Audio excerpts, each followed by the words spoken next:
करने के लिए किसी से मना नहीं है, क्योंकि भगवान दत्तात्रेय ने अपने 24 गुरु बनाए थे। उन्होंने भाई अजगर से ये शिक्षा ग्रहण की कि अजगर करे न चाकरी, पंछी करे न काम, उदास मलूके कह गए कि सबके दाता राम। पंछी कभी किसी की नौकरी नहीं करता, पक्षी तो अजगर कभी कोई काम नहीं करता, लेकिन उसको भोजन अपने आप उसके सामने आहार आ जाता, वो खींच लेता है। इस प्रकार के और जितने भी उन्होंने 24 माने गुरुओं को सबसे कुछ न कुछ ग्रहण, मधुमक्खी को देखो संग्रह की वृत्ति है, छता बनाने की, और जैसे कुत्ता है तो बताते हैं कुत्ता को वफादार में गिनती की जाती। क्यों की जाती है भाई? क्योंकि जब महाभारत युद्ध चल रहा था तो अर्जुन द्रोणाचार्य को मारना चाहते थे, तो उन्होंने ये बोल दिया कि मारते समय ये कहा कि अश्वत्थामा मारा गया, चूंकि द्रोणाचार्य अश्वत्थामा का पुत्र था, तो बोले जब पुत्र ही मर गया तो उनके वियोग में, अश्वत्थामा के वियोग में द्रोणाचार्य अपना अस्त्र रख देते हैं कि अब हमको नहीं लड़ना, मतलब शिथिल हो जाते हैं। उसी दौरान अपने गुरु को बाणों से, निहत्थे गुरु को वो अर्जुन ने मारा, जिसने शिक्षा दीक्षा दी, उसको पढ़ाई लिखाई मतलब इसने योग्य बनाया, लेकिन उन्होंने इस प्रकार का किया। तो जब उन्होंने कहा हम किसी की बात ना मानेंगे, हम किससे पूछेंगे?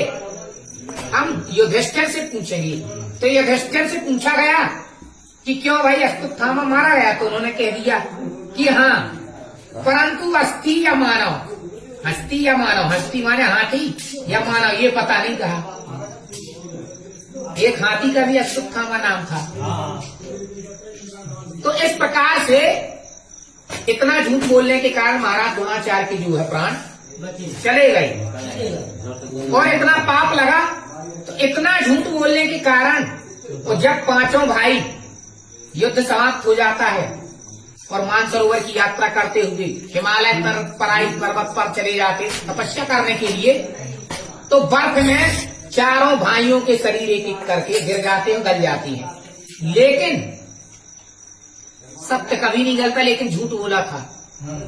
तो महाराज युधिष्ठिर का जो है और बाएं पैर का एक अंगूठा जो है गल गया, तो झूठ बोलने के प्रभाव से। अब जो आदमी प्रतिदिन पूरी तरह से ही झूठ बोलता है, तो सोचो भाई वो किस किस प्रकार से गलेगा। नहीं असाते समय पातक कुंजा, गिरी पर हो की कोटिक गुंजा। एक पर्वत का निर्माण करने के लिए करोड़ों घुंचू भी जुड़ जाए तो वो पर्वत का निर्माण नहीं कर सकते। लेकिन असत्य जो दिन भर झूठ बोलता है, नहीं असत्य संपातक पुंजा, माने असत्य बोलने के समान कोई पाप नहीं है। वो इसी बात को लेकर के साच बराबर तप नहीं, झूठ बराबर पाप, तो जाति हृदय साच है ताते हृदय आप। माने सत्य की जीत होती है, और सत्य का ही भगवान हृदय में निवास करते हैं, और चाहे जितना भी प्रयास करो अंत में सत्य में जयते, केवल सत्य की जीत होगी। तो इस प्रकार से उन्होंने कहा कि हमने तो रामचंद्र जी को इष्ट बना लिया, अब अगर हम यहाँ भी होते तो आदमी क्या बोलेंगे, देहाती कहावत कि बड़ा दोगला आदमी है। भाई हमने अगर रामचंद्र जी को इष्ट बना लिया, हम यहाँ कृष्ण जी को भी मतलब दोनों जगह जुड़े हुए, तो आदमी अपने देहाती भाषा में कहेगा बड़ा दोगला आदमी है। जो अपने गुरु का नहीं हुआ वो किसका होगा? तो मातु पिता गुरु प्रभु की वाणी, हो बिना ही विचार करिए शुभ जानी। माता पिता गुरु और प्रभु की वाणी को बिना विचारे शुभ मानना चाहिए। अब उसमें नहीं कहना चाहिए कह रहे गुरु महाराज ने तो देखना है पत्र भी तो कहते ना मैं कि शंकर की बास बना थे, लेकिन तना तुम और देखो। अब तना तुम क्यों और देखो भाई, क्यों दिखवा रहे दोबारा? माता पिता गुरु प्रभु की वाणी बिना ही विचार करिए शुभ जानी। उसमें विचार करने के लिए लिखा ही नहीं है, लेकिन आज के भ्रम पे वे तो गुरु महाराज ऐसो कहते, वे तो ऐसे कहते। भाई तुम अपने गुरु को खुद नहीं मानते। तुम पूछते वाकते कि ये ऐसा, उन्होंने तो ऐसा कहा, क्यों पूछते भाई? माता पिता गुरु प्रभु की वाणी में नहीं विचार करिए सब जानिए। अगर अनर्थ होगा, चेला का अनर्थ होगा तो गुरु का भी होगा। अगर माता पिता झूठ बोलेंगे तो बच्चा तो उन्हीं का मारा जाएगा, दुख तो उन्हीं को सबसे पहले आएगा। ये बात तो इस प्रकार से ब्रह्मवाद को गुरु ने जो बात कह दी सही बात उसमें है। विचार नहीं करने, उसको काम को करना चाहिए। टिप्पणी करो ही नहीं चाहिए, टीका टिप्पणी से रहे।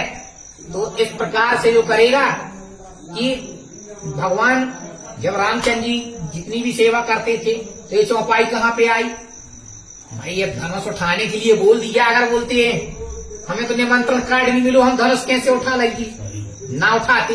ये बोलते हैं राजा दशरथ के नहीं बताओ शादी के लाने हम अपने घर के न पूछिए, बड़ो बेकार हो। लेकिन नहीं, गुरु जी ने कहा कि जाओ उठाओ, तो उन्होंने धनुष उठा के चाप उठा दिया और कहा जितना उतना पालन किया। उसके पालन के बाद उनको लाभ ही हुआ। वो एक जने का काम न बनती, चार चार लोगों के काम बन गए। चारों भाई भी आ गए होता ही। बोल दो सियावर रामचंद्र की जय, बोल दो हनुमान जी महाराज की जय, बोल दो सब संत समाज की जय। इसीलिए माता पिता और गुरु प्रभु की वाणी में विचार नहीं करना चाहिए, बहुत काम बनता है। अति उत्तम, बहुत। हाँ अरे कहाँ हो गई? अरे